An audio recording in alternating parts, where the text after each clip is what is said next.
Hello नमस्कार साथियों, study 91 में मैं नीरज मिश्रा आप सभी का हार्दिक स्वागत करता हूं। दोस्तों, आज हम लोग एक नए और एकदम शानदार टॉपिक पर बात करेंगे।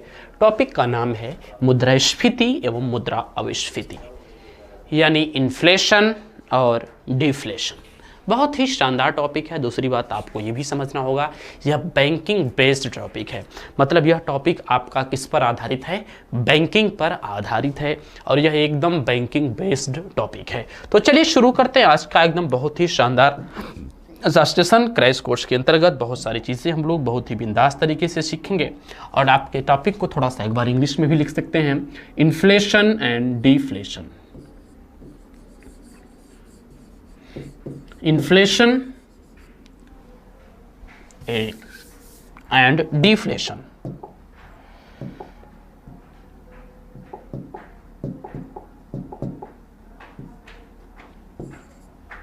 ठीक है, तो चलिए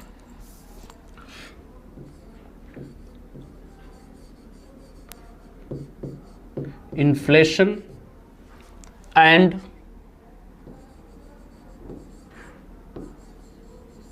डिफ्लेशन।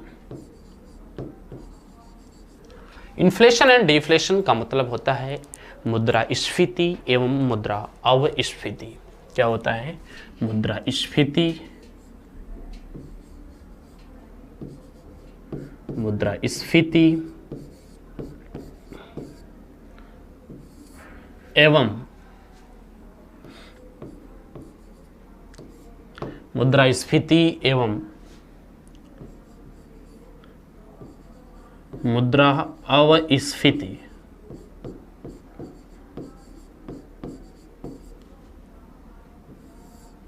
मुद्रास्फीति एवं मुद्रा अविस्फीति। समझ में आया कि मुद्रास्फीति क्या होती है, मुद्रा अविस्फीति क्या होती है? देखिएगा, इसको बहुत ही शानदार तरीके से समझने का प्रयास करिएगा।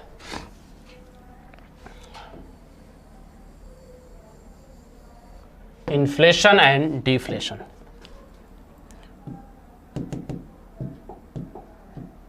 ठीक है ना, इन्फ्लेशन एंड डिफ्लेशन। दोस्तों, सबसे पहले हम बात करेंगे मुद्रास्फीति की। ध्यान दीजिएगा, सबसे पहले हम लोग बात किस पर करेंगे? मुद्रास्फीति पर बात करेंगे।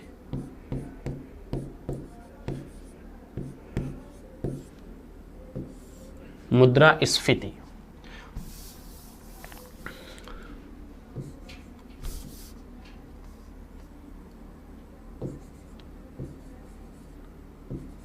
मुद्रास्फीति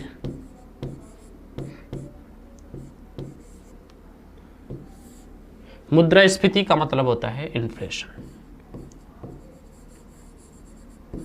आपको जब मैं बैंकिंग व्यवस्था पढ़ा रहा था तो उसमें अगर आपको याद हो तो इन्फ्लेशन जैसे शब्दों का प्रयोग होता था।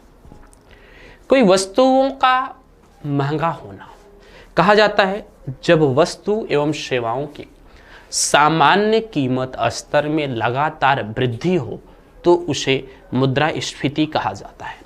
अब दोस्तों, पहली बात तो आप ये समझिएगा कि कीमत किसको कहते हैं और किसको सामान्य कीमत कहते हैं। ध्यान देना, बहुत ही गंभीरता से अगर ये चीज़ आपको समझ में आ जाएगी तो पूरा का पूरा इन्फ्लेशन और डिफ्लेशन का टॉपिक ही आपको समझ में आएगा। एक कीमत होता है, दूसरा होता है सामान्य कीमत। एक कीमत होता है, दूसरा होता है सामान्य कीमत। दोनों में आखिर अंतर क्या है? तो आप बताइए सोच करके कि दोनों में क्या अंतर है। एक सामान्य कीमत है, दूसरा कीमत है। कीमत और सामान्य कीमत में क्या अंतर है? दोस्तों, कीमत को कहते क्या है? प्राइस। कीमत को क्या कहते हैं? प्राइस। प्राइस होता क्या है? देखिए, अगर आप कोई वस्तु खरीदते हैं, आप कोई बिस्किट खरीदते हैं, आपने एक बिस्किट खरीदा और 5 रुपए अदा किया तो 5 रुपए आपने कीमत अदा किया, सामान्य कीमत अदा नहीं किया। एक वस्तु का विक्रय मूल्य कीमत कहलाता है। ध्यान दीजिएगा, एक वस्तु का विक्रय मूल्य क्या कहलाता है? कीमत कहलाता है। नोट कर लीजिएगा, एक वस्तु का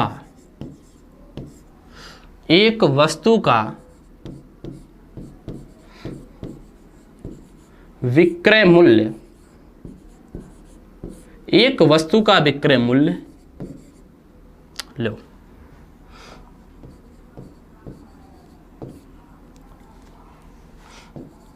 एक वस्तु का विक्रय मूल्य कीमत कहलाता है। एक वस्तु का विक्रय मूल्य क्या कहलाता है? कीमत कहलाता है। एक वस्तु का विक्रय मूल्य कीमत कहलाता है। जैसे मान लीजिए कि आपने एक पेन खरीदी मार्केट से और इस पेन के बदले आपने क्या किया? 5 रुपए अदा कर दिया, तो ये 5 रुपए क्या कहलाएगी? कीमत कहलाएगी। समझिए, 5 रुपए क्या कहलाएगी? कीमत कहलाएगी। तो सर फिर सामान्य कीमत क्या है? दोस्तों, आप मार्केट में जाते हैं, सब्जी खरीदते हैं। सब्जी खरीदते हैं कितने की? 100 रुपए की। सपोज करो आप मार्केट में जाते हैं और 100 रुपए की सब्जी खरीदते हैं, तो 100 रुपए आखिर है क्या? कीमत या सामान्य कीमत? तो 100 रुपए सामान्य कीमत होगी। वहां आपने कीमत अदा नहीं किया है, वहां पर आपने सामान्य कीमत अदा किया है। वहां पर आपने क्या अदा किया है? वहां पर आपने सामान्य कीमत अदा किया है, आपने कीमत अदा नहीं किया है। कहने का मतलब है, जब हम एक से अधिक वस्तुओं एवं सेवाओं को क्रय करते हैं तो उसके बदले में जो जमा करते हैं, जो देते हैं, उसको सामान्य कीमत कहा जाता है।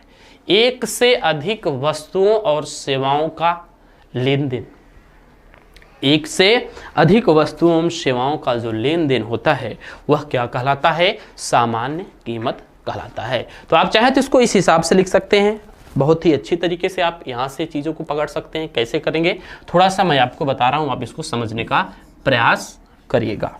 दोस्तों, एक से अधिक वस्तुओं का लेन देन समझ में आया? जैसे आप कोई एक से अधिक वस्तु, मतलब मैंने आपको सब्जी बताया, तो सब्जी में आपने बहुत सारी चीजें खरीदी। आपने आलू खरीदा होगा, टमाटर खरीदा होगा, धनिया खरीदी होगी, पालक खरीदा होगा, मशरूम खरीदा होगा, जो भी खरीदा हो। तो आपने क्या किया? एक से अधिक वस्तु को परचेज किया। यहां पर आपने सिर्फ एक पेन खरीदी और पेन के बदले में 5 रुपए दिया, तो 5 रुपए आपकी कीमत है। लेकिन आपने यहां पर एक से अधिक वस्तु का परचेज किया और उसके बदले में जो खरीदा, जो दिया, वह क्या कहलाता है? सामान्य कीमत कहलाता है। बोलिए, यहां तक चीजें क्लियर हुई ना? बहुत ही शानदार तरीके से आप इसको समझने का प्रयास करेंगे। चलिए थोड़ा सा मैं आपको बताता हूं। एक से अधिक वस्तु का विक्रय मूल्य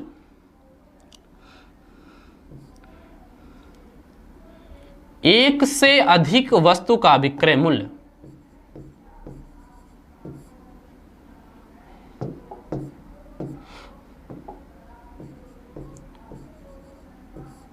एक से अधिक वस्तु का विक्रय मूल्य एक से अधिक वस्तु का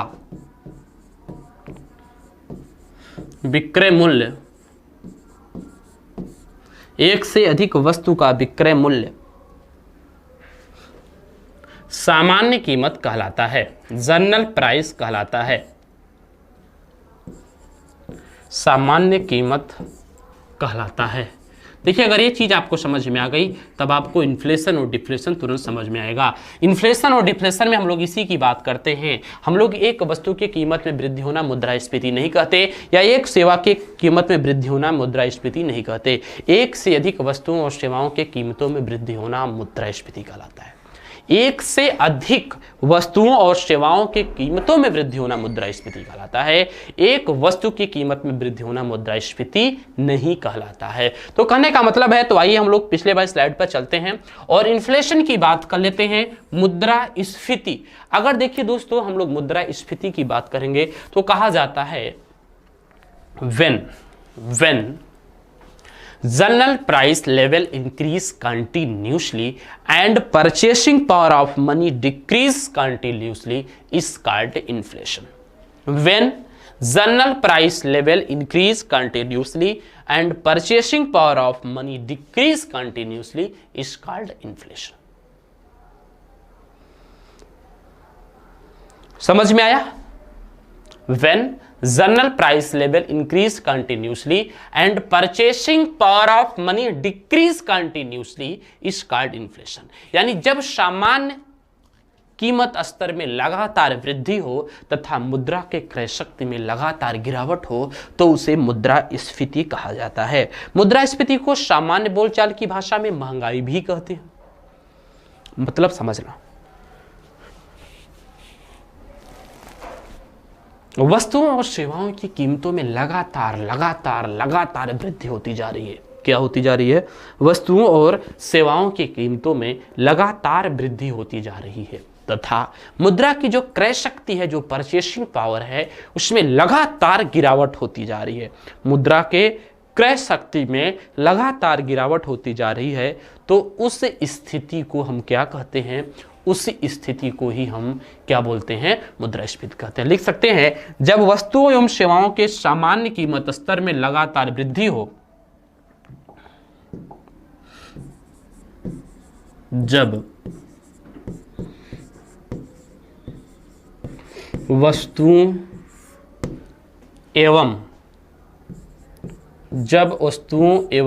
एवं सेवाओं के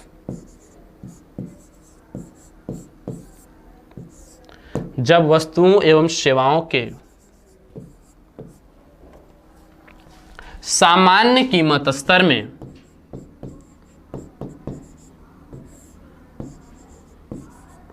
जब वस्तुओं एवं सेवाओं के सामान्य कीमत स्तर में वस्तुओं एवं सेवाओं के सामान्य कीमत स्तर में लगातार वृद्धि हो,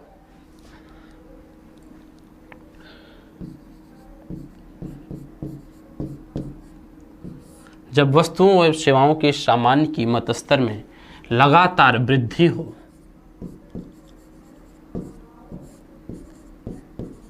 जब वस्तुओं एवं सेवाओं के सामान्य कीमत स्तर में लगातार वृद्धि हो तथा मुद्रा के क्रय शक्ति में लगातार गिरावट हो,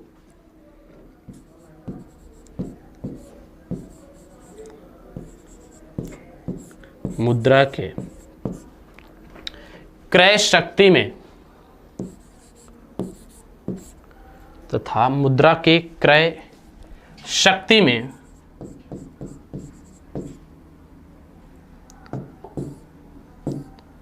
मुद्रा के क्रय शक्ति में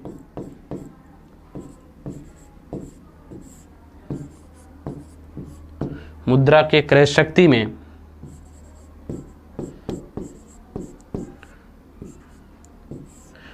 सामान्य कीमत स्तर में लगातार वृद्धि हो तथा मुद्रा के क्रय शक्ति में लगातार गिरावट हो,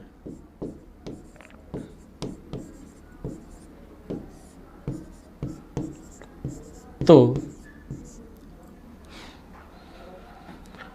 जब वस्तुओं एवं सेवाओं के सामान्य कीमत स्तर में लगातार वृद्धि हो तथा मुद्रा के क्रय शक्ति में लगातार गिरावट हो, तो उस स्थिति को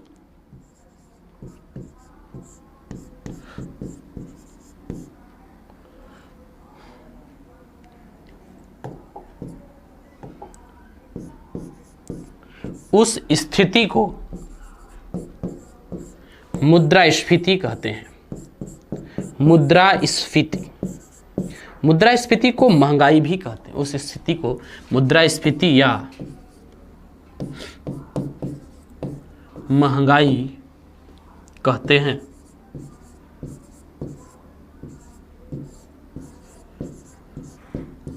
समझ में आया? मुद्रास्फीति को क्या कहते हैं? महंगाई कहते हैं। जब वस्तुओं एवं सेवाओं के सामान्य कीमत स्तर में लगातार वृद्धि हो तथा मुद्रा के क्रय शक्ति में लगातार गिरावट हो, जब वस्तुओं एवं सेवाओं के सामान्य कीमत स्तर में वृद्धि हो तथा मुद्रा के क्रय शक्ति में लगातार गिरावट हो, तो उस स्थिति को मुद्रास्फीति या महंगाई कहते हैं। मतलब समझ में आ गया आपको? एक बहुत छोटी सी विचारधारा है, इसको आप लोग बहुत ही अच्छे तरीके से समझिएगा कि वस्तुओं एवं सेवाओं की कीमत में वृद्धि होना। अब देखिए, थोड़ा सा अलग स्लाइड पर चलते हैं। अच्छा, वस्तुओं एवं सेवाओं की कीमत में वृद्धि कब होती है? वस्तुओं और सेवाओं की कीमत में वृद्धि कब होती है? तो आप सबको पता होना चाहिए, जब वस्तुओं एवं सेवाओं की मांग बढ़ती है। क्या होती है? जब वस्तुओं और सेवाओं की मांग बढ़ती है तो वस्तुओं और सेवाओं की कीमतों में वृद्धि हो जाती है। क्या? मांग बढ़ने पर कीमत में वृद्धि हो जाती है, यही मांग का नियम है और यह बात मैंने आप लोगों को बताया था। क्या? वस्तुओं और सेवाओं की मांग बढ़ती है तो कीमत क्या हो जाती है? ऑटोमेटिक बढ़ जाती है। कहने का मतलब है दोस्तों कि जैसे ही मांग बढ़ेगी, ध्यान देना, जैसे ही क्या होगा, मांग बढ़ेगी, तो मांग के बढ़ने से वस्तुओं एवं सेवाओं की कीमतों में वृद्धि होगी। मांग के बढ़ने से क्या होगा, वस्तुओं एवं सेवाओं के कीमतों में वृद्धि होगी। जैसे ही मांग बढ़ेगी, मांग के बढ़ने से, अब कैसे बढ़ेगा मैं आपको बताता हूं, वस्तुओं एवं सेवाओं के कीमतों में वृद्धि, वस्तुओं एवं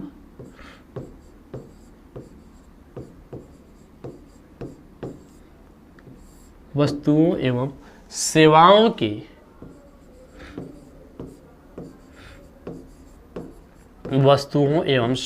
के कीमतों में वृद्धि। मांग बढ़ने से वस्तुओं एवं सेवाओं के कीमतों में वृद्धि होगी। अच्छा दोस्तों, अगर वस्तुओं और सेवाओं के कीमतों में वृद्धि होगी तो यही स्थिति तो मुद्रास्फीति है। बताइए, यही स्थिति तो क्या है, मुद्रास्फीति है। तो कहने का मतलब है कि मांग के बढ़ने से क्या होता है, इन्फ्लेशन होता है। मांग के बढ़ने से मुद्रास्फीति होता है।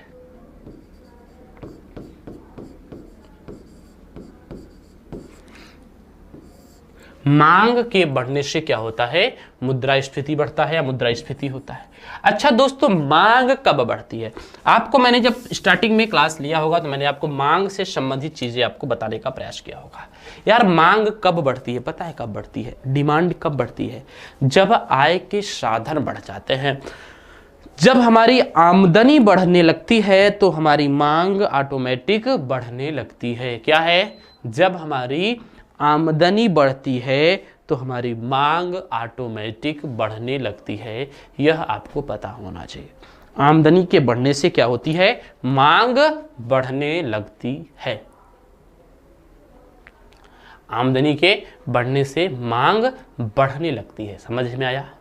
बोलिए, समझ में आया? ये चीजें आपको पता होना चाहिए कि जैसे जैसे आमदनी बढ़ेगी वैसे वैसे क्या होगा, मांग भी बढ़ेगी। तो कहने का मतलब, आमदनी का मतलब, आपको एक बात मैंने आपको बताया था, तरलता शब्द आपने देखा था। तरलता का मतलब हमारे पास उपस्थित मुद्रा। जैसे ही तरलता बढ़ेगी, तरलता को आप मुद्रा आपूर्ति भी कह सकते हैं, मनी सप्लाई भी कह सकते हैं। बोलिए, क्या कह सकते हैं? मुद्रा आपूर्ति भी कह सकते हैं। अगर आप चाहे तो मुद्रा आपूर्ति के स्थान पर आप क्या लिख देंगे, मनी फ्लो ऑफ मनी, मुद्रा का प्रवाह भी आप लिख सकते हैं। क्या लिख सकते हैं बाबू? मुद्रा का प्रवाह भी आप लिख सकते हैं। और मुद्रा के प्रवाह होने की स्थिति में, ज्यादा होने की स्थिति में ही तो मांग बढ़ती है। मुद्रा के प्रवाह होने की स्थिति में ही तो क्या होती है, मांग बढ़ती है। इसका मतलब है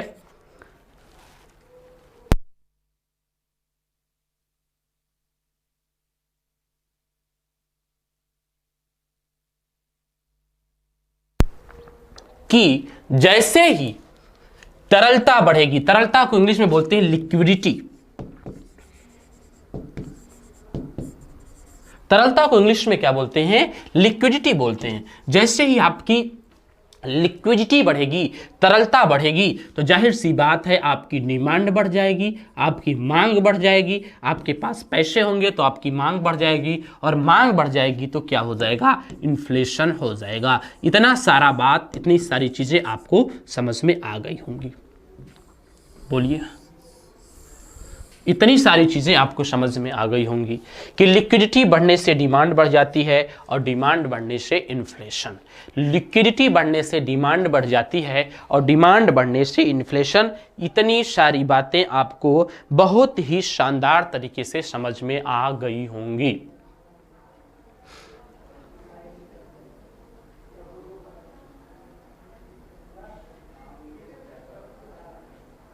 बोलिए, क्लियर हुआ ना? अब मतलब महंगाई कब बढ़ती है? जब आपके पास पैसे ज्यादा होते हैं। लोग कहते हैं यार महंगाई बढ़ रही है। यार महंगाई बढ़ने का मतलब साफ साफ है ना, इसका मतलब कि आपकी आमदनी बढ़ गई, आपकी मुद्रा बढ़ गई, आपके पास पैसे ज्यादा हो गए। पैसे ज्यादा होने पर ही तो मांग बढ़ता है। अच्छा, कुछ लोग कहेंगे सर जरूरत और मांग क्या है?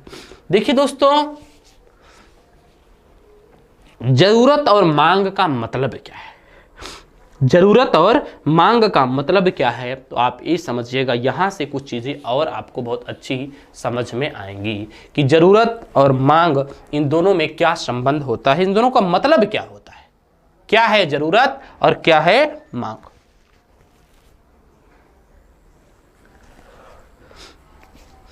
तो देखिए क्या है जरूरत और क्या है मांग, अब इसको समझने का प्रयास करना। आपको भूख लगी है, आपको भूख लगी है और भूख लगने के दौरान आपको चाहिए खाना, भोजन, फूड चाहिए, लेकिन आप भूख लगने पर हम आपके दिल्ली का जो सबसे बड़ा रेस्टोरेंट होगा वहां खाना खाने जाएंगे। यह हमारी क्या है, यह हमारी मांग है, जरूरत नहीं है दोस्तों। जरूरत तो आपको 2 रोटी की थी, आपको कहीं भी मिल सकता था और आप कहीं भी खा सकते थे। समझ में आया? आपको जरूरत रोटी की थी, आप कहीं भी खा सकते थे। चलिए अब आपको आगे की बात बताऊं। इसका एक दूसरा चरण है, वह होता है डिफ्लेशन वाला। इसका एक दूसरा चरण है और उस चरण का मतलब होता है डिफ्लेशन। तो आइए हम लोग देख लेते हैं कि डिफ्लेशन से संबंधित कौन सी बातें हैं।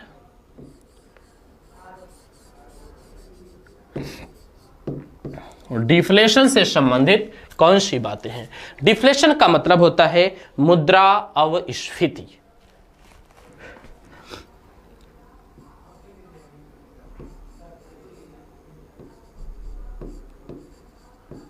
डिफ्लेशन का मतलब होता है मुद्रा अवस्फीति।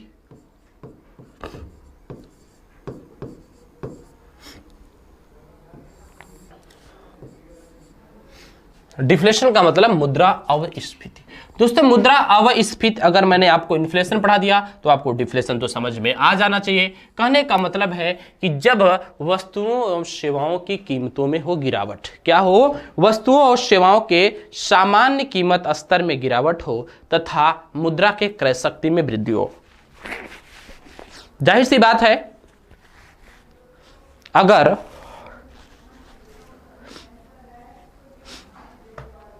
वस्तुओं और सेवाओं के कीमतों में गिरावट होगी, क्या होगी, अगर वस्तुओं और सेवाओं के कीमतों में गिरावट होगी तो मुद्रा की क्रय शक्ति में वृद्धि होगी, क्योंकि जब वस्तुएं सस्ती मिलेंगी तो कम पैसे में ज़्यादा चीज़ें खरीदी जा सकती हैं, कम पैसे में ज़्यादा वस्तु और सेवाएं खरीदी जा सकती हैं। अगर ज़्यादा वस्तु और सेवाएं खरीदी जा सकती हैं तो उसी स्थिति को ही तो डिफ्लेशन कहा जाता है। उसी स्थिति को ही क्या कहा जाता है, डिफ्लेशन कहा जाता है। चलिए यहाँ से चीज़ों को और बहुत ही गहराई से समझने का प्रयास करते हैं कि डिफ्लेशन होता क्या है।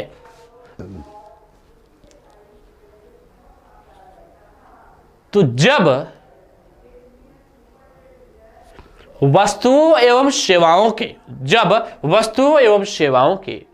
सामान्य कीमत स्तर में लगातार गिरावट हो, वस्तुओं और सेवाओं के सामान्य कीमत स्तर में लगातार गिरावट हो तथा मुद्रा के क्रय शक्ति में लगातार वृद्धि हो तो उस स्थिति को मुद्रा अवस्फीति कहा जाता है। लिख लीजिएगा, जब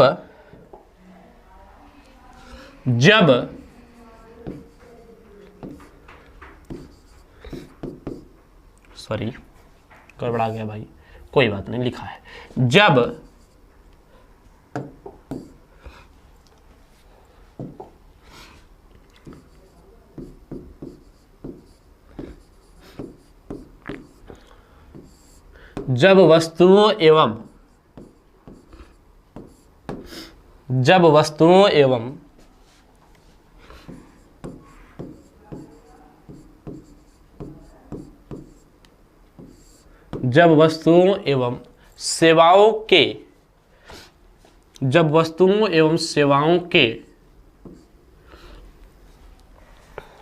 वस्तुओं एवं सेवाओं के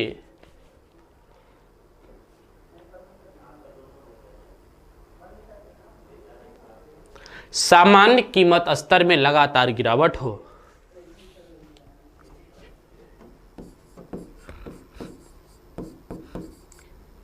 सामान्य कीमत स्तर में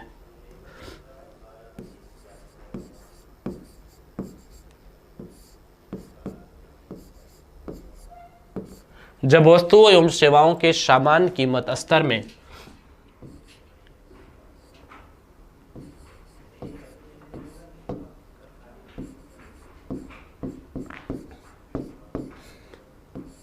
जब वस्तुओं एवं सेवाओं के सामान्य कीमत स्तर में लगातार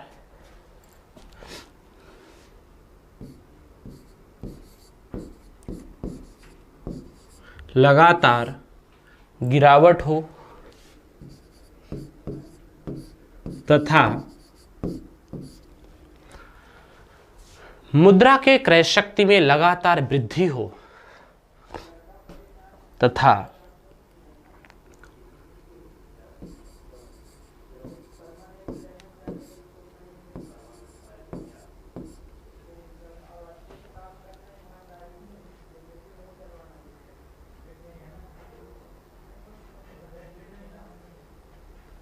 जब वस्तुओं एवं सेवाओं के सामान्य कीमत स्तर में लगातार गिरावट हो तथा मुद्रा के क्रय शक्ति में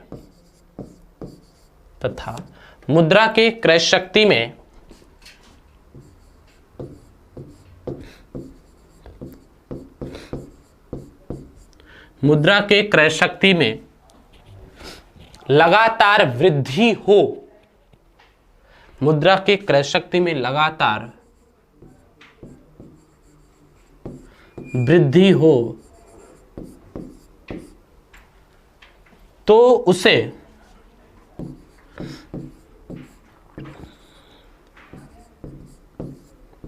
मुद्रा की क्रय शक्ति में लगातार वृद्धि हो तो उसे मुद्रा अवस्फीति कहते हैं।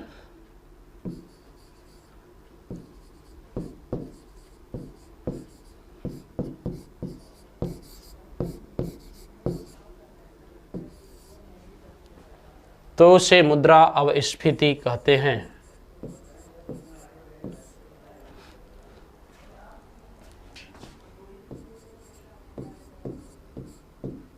समझ में आया? तो मुद्रा अवस्फीति का मतलब आपको समझ में आ गया होगा।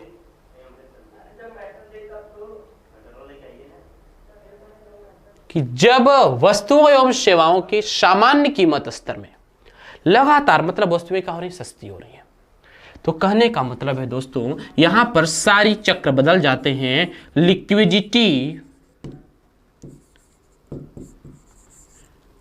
और आपके डिफ्लेशन में व्युत्क्रमानुपाती का संबंध होता है। और यही बात अगर इन्फ्लेशन और लिक्विडिटी की बात करें तो इन्फ्लेशन और लिक्विडिटी यानी मुद्रास्फीति और तरलता में समानुपाती का संबंध होता है।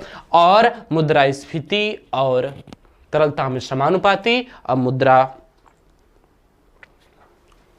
विस्फीति यानी मुद्रा अवस्फीति और आपके लिक्विडिटी में व्युत्क्रमानुपाती का संबंध होता है।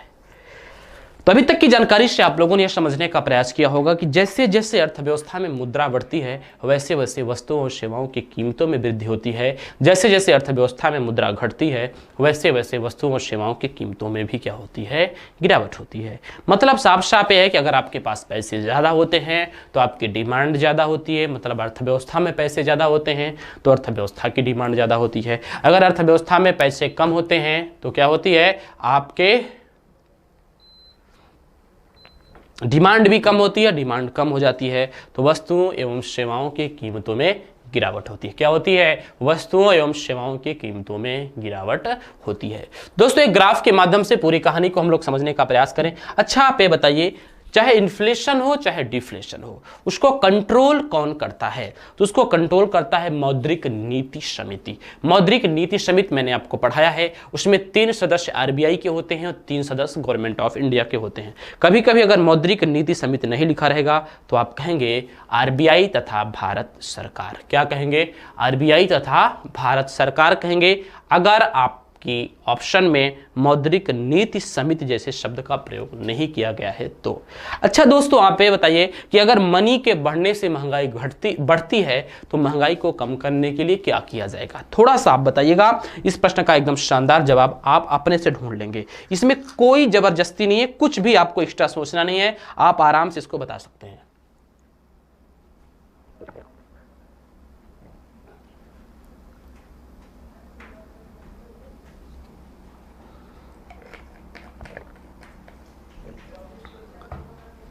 बताइए बताइए, आप क्या बताएंगे?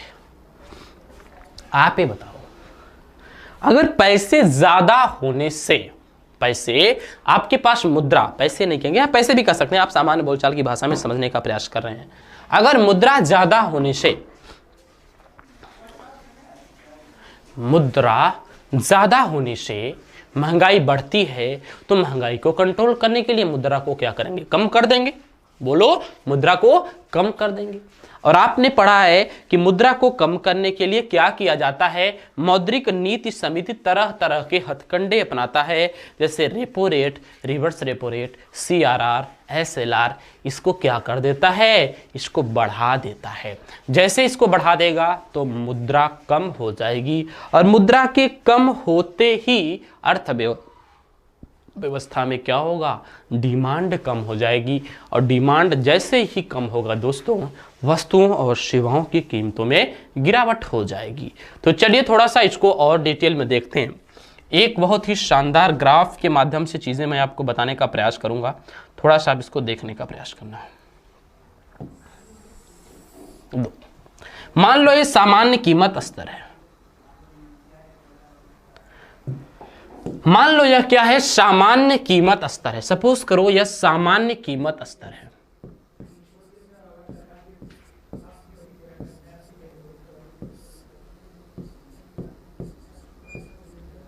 सामान्य कीमत स्तर हम लोग कितना मानते हैं? 100 रुपए मानते हैं।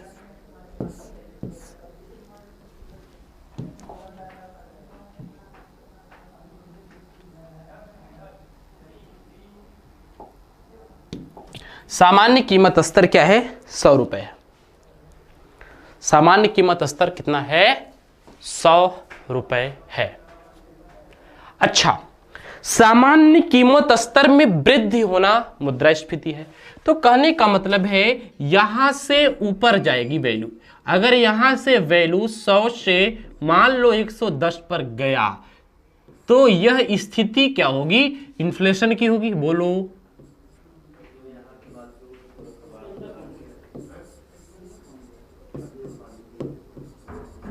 यह स्थिति आपकी इन्फ्लेशन की होगी। मुद्रास्फीति की स्थिति यह होगी, कोई चीज 100 से 110 पर जाना, कोई वस्तु की कीमत 100 से 110 पर जाना, वह होती है महंगाई। मतलब तरलता बढ़ गई। आप ये बताइए, यह 100 से 110 पर कब गया? इसका मतलब है कि मनी सप्लाई, लिक्विडिटी, मुद्रा आपूर्ति ज्यादा है। बहुत शानदार, समझिएगा, यहीं से सारी चीज आपको समझ में आ जाएंगी, कुछ आपको रटने की आवश्यकता नहीं है। देखिए, इकोनॉमिक्स अगर आप मेरे से पढ़ रहे हैं ना, तो आपको रटना नहीं पड़ेगा। बहुत बेहतरीन सा सब्जेक्ट होता है, आप लोग इसको हल्के में लेते हैं। और आपके एग्जाम में मैं आपको बता दूं, आप पूरा प्रीवियस ईयर खंगाल डालिए, 4 से 5 क्वेश्चंस आपके 40 में से आने वाले हैं। ठीक है ना? आप इतना समझिएगा, मतलब 10 से 12% आपको यहां से कवर हो जाएगा। 10% मतलब समझते हैं 10 नंबर, और 10 नंबर का मतलब आप खुद समझिए, कम से कम लाखों विद्यार्थी। तो आप समझिएगा। अब ध्यान दीजिएगा, 100 रुपए की चीज 110 की हो गई, इन्फ्लेशन हो गया। लेकिन आप ये बताइए, उसको अगर कंट्रोल किया जाए, कंट्रोल का मतलब होता है कि 100 की चीज को कहां लाना? 110 की चीज को 100 पर लाना। ध्यान दीजिएगा, 110 की बढ़ी हुई कीमत को 100 पर लाना क्या हो जाएगा? मुद्रास्फीति का कंट्रोल करना कहलाता है।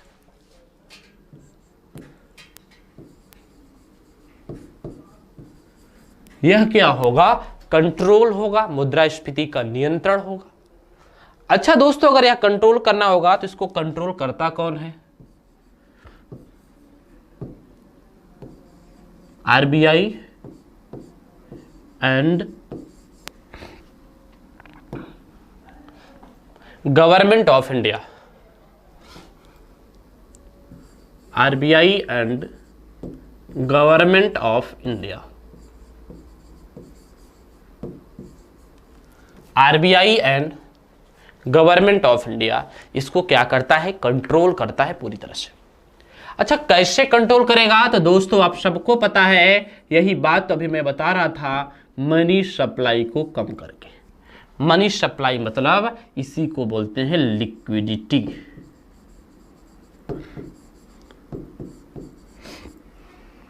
लिक्विडिटी को कम करके, और इसी के लिए कहीं कहीं फ्लो ऑफ मनी शब्द का प्रयोग किया जाता है, जो आपको पता है, फ्लो ऑफ मनी। अब एक मुद्दा यहां से समझ में आएगा। प्रश्न बार बार पूछा गया है कि मुद्रास्फीति को नियंत्रित करना क्या कहलाता है, मतलब इन्फ्लेशन को नियंत्रित करना क्या कहलाता है? तो डिसइन्फ्लेशन कहलाता है। याद कर लेना, बेहद इंपॉर्टेंट बात बता रहा हूं। मुद्रास्फीति को नियंत्रित करना क्या कहलाता है? डिसइन्फ्लेशन।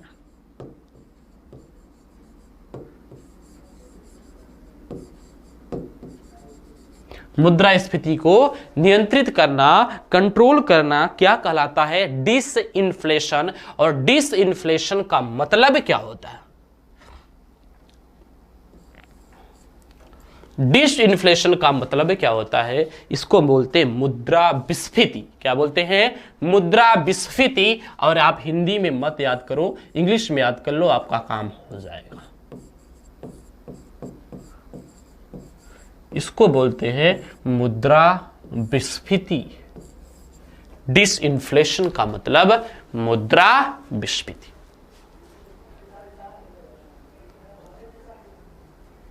बोलो बोलो, समझ में आया ना? बहुत शानदार। इसको क्या बोलते हैं? मुद्रा विस्फीति। यहां तक चीजें क्लियर हो गई आपकी? मुझे उम्मीद है कि आप लोग यहां तक बहुत ही अच्छी तरीके से समझ गए होंगे इन्फ्लेशन की बात। अच्छा, आप ये बताइए, आप ये कतई नहीं कहेंगे कि सर 110 की चीज अगर 100 पर आ गई, 100 की चीज 110 पर गई थी और 110 की चीज 100 पर आ गई तो डिफ्लेशन। डिफ्लेशन नहीं होता है। डिफ्लेशन तब होगा जब कोई चीज, कोई वस्तु 100 रुपए की बिक रही थी, अब वो कितने पर आ गई? 90 पर आ गई। तब यह स्थिति क्या कहलाएगी? तब यह स्थिति डिफ्लेशन कहलाएगी। तब यह स्थिति डिफ्लेशन कहलाएगी। और यह डिफ्लेशन की स्थिति कब होती है? जब अर्थव्यवस्था से मनी सोख लिया जाता है, मतलब मनी सप्लाई कम कर दिया जाता है। जब अर्थव्यवस्था से मनी सप्लाई कम कर दिया जाता है तो आपकी डिफ्लेशन की स्थिति प्रतीत होती है।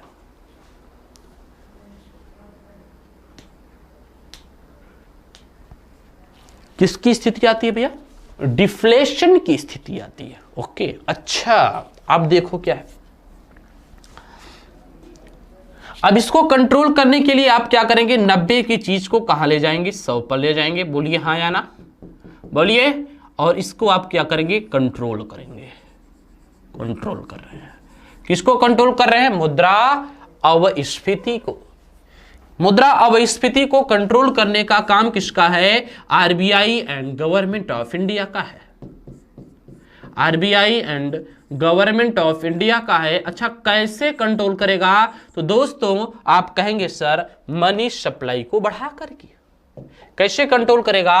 तो भैया कंट्रोल करेगा मनी सप्लाई को बढ़ा करके, या कंट्रोल करेगा लिक्विडिटी को बढ़ा करके। कंट्रोल करेगा लिक्विडिटी को बढ़ा करके, या कंट्रोल करेगा फ्लो ऑफ मनी को बढ़ा करके।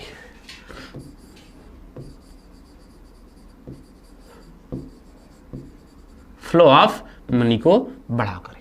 अच्छा, कंट्रोल करना कहलाता क्या है? डिफ्लेशन को कंट्रोल करना क्या कहलाता है? तो डिफ्लेशन को कंट्रोल करना रिफ्लेशन कहलाता है। डिफ्लेशन को कंट्रोल करना क्या कहलाता है? तो डिफ्लेशन को कंट्रोल करना कहलाता है रिफ्लेशन। रिफ्लेशन का मतलब होता है मुद्रा संस्फीति।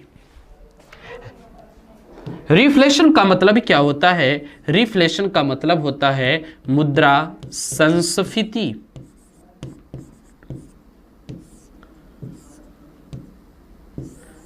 क्या होता है? मुद्रा संस्फीति।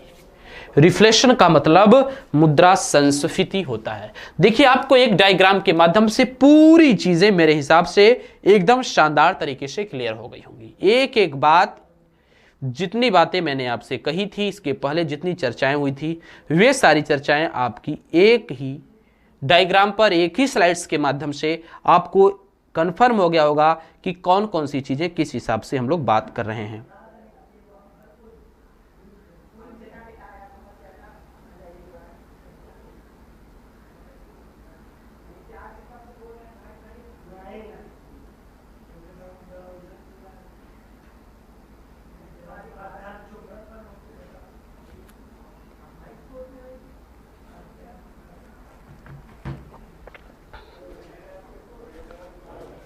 समझ में आया? ठीक। अब देखिए, मतलब ये हो गया कि चाहे मुद्रास्फीति हो, चाहे मुद्रा अपस्फीति हो, इन दोनों को कंट्रोल कौन करता है? तो इन दोनों को कंट्रोल करने का काम आरबीआई तथा गवर्नमेंट ऑफ इंडिया का है। कंट्रोल कौन करता है? आरबीआई तथा भारत सरकार। मुद्रास्फीति को कंट्रोल करने के लिए मनी सप्लाई को कम करना पड़ता है, जिसको कहा जाता है डिसइंफ्लेशन, मतलब मुद्रा विस्फीति। मुद्रा अपस्फीति को कंट्रोल करने के लिए, मंदी को कंट्रोल करने के लिए मनी देना पड़ता है मार्केट में, मनी सप्लाई को बढ़ाना पड़ता है। और उस स्थिति को हम क्या कहते हैं? तो उस स्थिति को हम लोग बोल देते हैं रिफ्लेशन। और रिफ्लेशन का मतलब क्या होता है? तो रिफ्लेशन का मतलब होता है बाबू मुद्रा संस्फीति। इतनी सारी चीजें मैंने आपको बता दिया। अब हम लोग बात करेंगे टाइप्स ऑफ इन्फ्लेशन की, मुद्रास्फीति के प्रकार।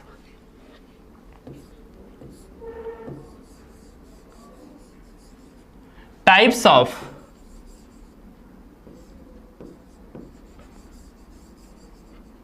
Inflation.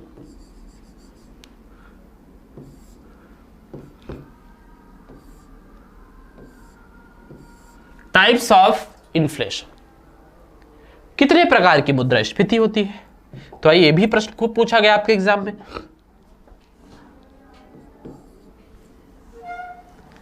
Creeping inflation, creeping inflation,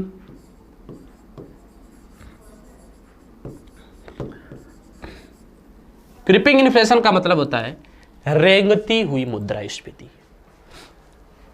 चलिए बाद में देख लेते हैं। दूसरा है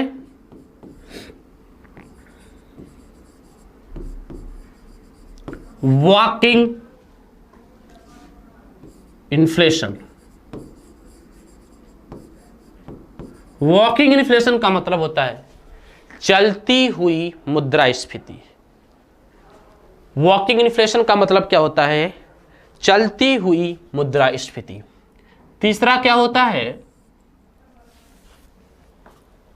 रनिंग इन्फ्लेशन। क्या होता है?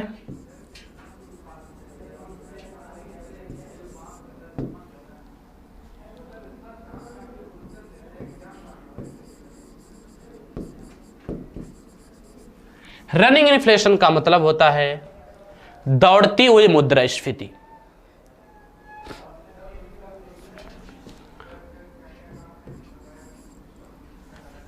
उसके बाद बात आती है जंपिंग इन्फ्लेशन की।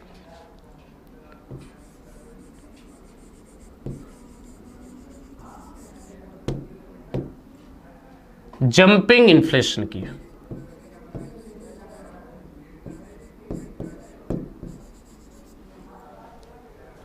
क्या बात है? Jumping inflation. जंपिंग इन्फ्लेशन के बाद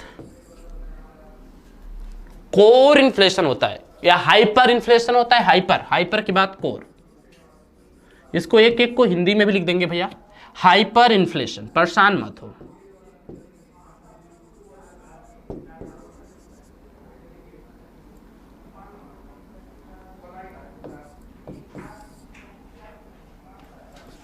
हाइपर इन्फ्लेशन के बाद कोर इन्फ्लेशन,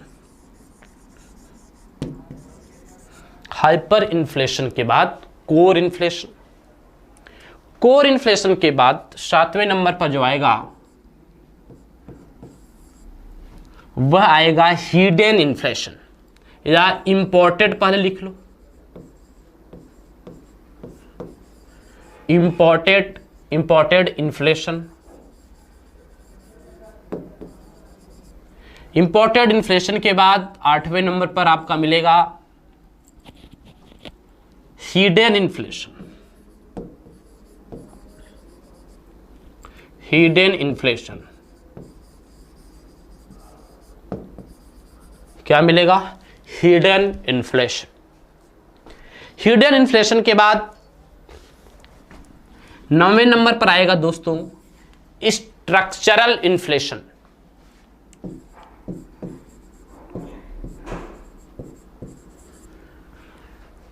स्ट्रक्चरल इन्फ्लेशन।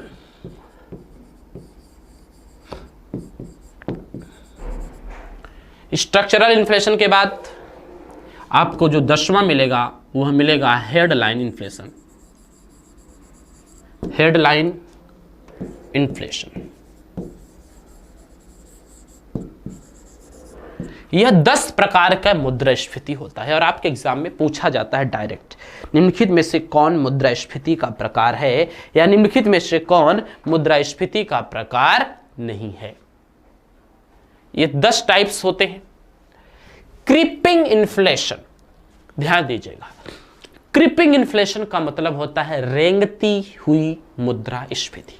रेंगना मतलब बहुत आराम से। और आपके एग्जाम में यहां से प्रश्न पूछता है कि निम्नलिखित में से ऐसी वह कौन सी मुद्रास्फीति है जो विकसित अर्थव्यवस्था के लिए अच्छी मानी जाती है, तो वह होता है दोस्तों क्रीपिंग इन्फ्लेशन। क्रीपिंग इन्फ्लेशन यानी जो रेंगती हुई मुद्रास्फीति है वह आपके विकसित अर्थव्यवस्था के लिए अच्छी मानी जाती है।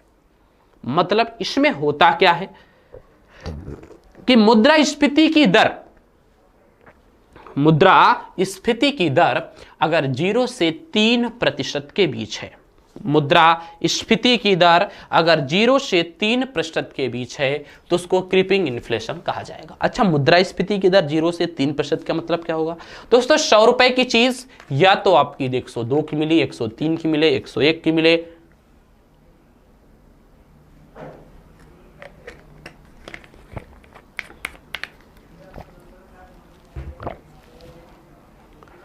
यही जो उसका हिसाब किताब होता है उसी को क्या बोलते हैं? क्रीपिंग इन्फ्लेशन बोलते हैं। समझ में आ गया?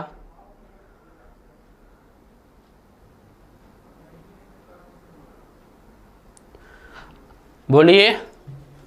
अच्छा, मतलब क्रिप मतलब बहुत थोड़ा सा, मतलब ज्यादा महंगी ना हो। वस्तुएं 100 रुपए की थी, मतलब 2 से 3% वृद्धि होना, मतलब 0 से 3 का मतलब होता है कोई वस्तु है उसकी कीमत 101 की होगा, 102 या 103, 103 से ज्यादा नहीं। अगर 103 से ज्यादा नहीं है तो उसको क्रीपिंग इन्फ्लेशन कहा जाता है। और यह अर्थव्यवस्था किसके लिए अच्छी मानी जाती है? तो विकसित, ध्यान देना, यह विकसित अर्थव्यवस्था के लिए अच्छी मानी जाती है। यह किसके लिए मानी जाती है? विकसित अर्थव्यवस्था के लिए अच्छी मानी जाती है।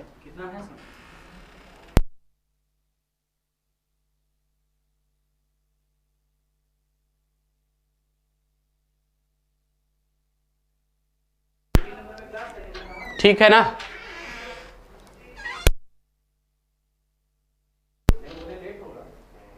Creeping inflation. अब देखिएगा क्या भाई, वॉकिंग इन्फ्लेशन। वॉक का मतलब होता है चलना, मतलब चलती हुई मुद्रास्फीति या टहलती हुई मुद्रास्फीति। ध्यान दीजिएगा, चलती हुई मुद्रास्फीति या टहलती हुई मुद्रास्फीति। तो चलती हुई मुद्रास्फीति या टहलती हुई मुद्रास्फीति का क्या मतलब है भाई? मतलब अगर रेंगने से थोड़ा तेज हो, यानी यहां पर मुद्रास्फीति की दर आपने देखा 0 से 3% के बीच है, तो यहां पर मुद्रास्फीति की दर 3 से 8% के बीच मानी जाती है। समझ गए ना? मतलब चलती हुई मुद्रास्फीति में मुद्रास्फीति की दर कितना है? 3 से 8% के मध्य है।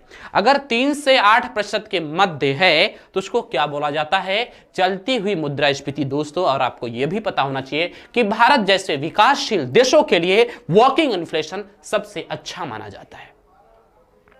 भारत जैसे विकासशील देशों के लिए वॉकिंग इन्फ्लेशन क्या होता है? सबसे अच्छा माना जाता है। उसके बाद हम बात करें रनिंग इन्फ्लेशन की। देखिए, रनिंग इन्फ्लेशन से अर्थव्यवस्था खराब होना शुरू हो जाती है। मतलब जब मुद्रास्फीति की दर 8 से 20% के बीच हो, दोस्तों आपने देख लिया कि महंगाई की स्थिति में मुद्रा की वैल्यू शून्य सी हो जाती है।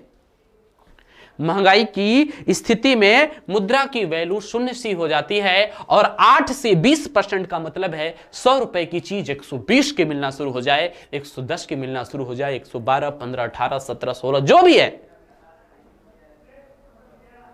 मतलब दर जो हो, मुद्रास्फीति की दर जो हो वह 8 से 20% की रफ्तार से बढ़े तो उसको रनिंग इन्फ्लेशन कहा जाता है। यह किसी भी अर्थव्यवस्था के बुरे स्थिति की ओर जाना है। किसी भी अर्थव्यवस्था के बुरे स्थिति की ओर जाना है। फिर क्या आता है? Jumping inflation. जाहिर सी बात है कि रन से तेज होता है जंप करना, और जंप को गैलोप भी बोलते हैं। जंपिंग इन्फ्लेशन को क्या कहा जाता है? गैलोपिंग इन्फ्लेशन भी कहा जाता है। जंपिंग इन्फ्लेशन को गैलोपिंग इन्फ्लेशन भी कहा जाता है। यानी जब मुद्रास्फीति की दर 20% से भी ज्यादा हो, जब मुद्रास्फीति की दर 20% से भी ज्यादा हो तो उस स्थिति को हम क्या बोलते हैं? जंपिंग इन्फ्लेशन बोलते हैं। समझ गए? यानी मुद्रास्फीति की दर जब 20% से भी ज्यादा होगा तो उस स्थिति को हम क्या कह देंगे? जंपिंग इन्फ्लेशन कह देंगे। और यह किसी भी अर्थव्यवस्था के लिए बुरी स्थिति का मात्रक होता है। बहुत ज्यादा महंगाई हो जाना। इसी में एक सबसे ज्यादा हाइपर है। हाइपर बोला, फिगर ऑफ स्पीच सुना होगा। अतिशक्ति, अति मुद्रास्फीति। अति मतलब बहुत ही ज्यादा। अब बहुत ही ज्यादा का मतलब क्या है भाई? तो अति का मतलब बहुत ही ज्यादा, और बहुत ही ज्यादा का मतलब होता है कि जब वस्तुओं और सेवाओं की कीमतों में द्वितीय अंकीय, तृतीय अंकीय गति से वृद्धि हो, डाई डिजिट, ट्राई डिजिट वृद्धि होना शुरू हो जाए। 10 की चीज 100 में, 100 की चीज 1000 में, 1000 की चीज लाखों में बिकना शुरू हो जाए तो उसको हाइपर इन्फ्लेशन यानी अति मुद्रास्फीति कहा जाता है। क्या कह दिया जाता है? अति मुद्रास्फीति कह दिया जाता है। ठीक है दोस्तों, तो आगे की चीजें इसके नीचे की जो भी होंगी वो हम लोग बात करेंगे अगले क्लास में। ठीक है, तब तक के लिए अपना ध्यान रखिएगा और अपनी पढ़ाई को अच्छी तरीके से करते रहिएगा। ठीक है, फिर मिलते हैं नेक्स्ट क्लास में। Thank you, best of luck, जय हिंद।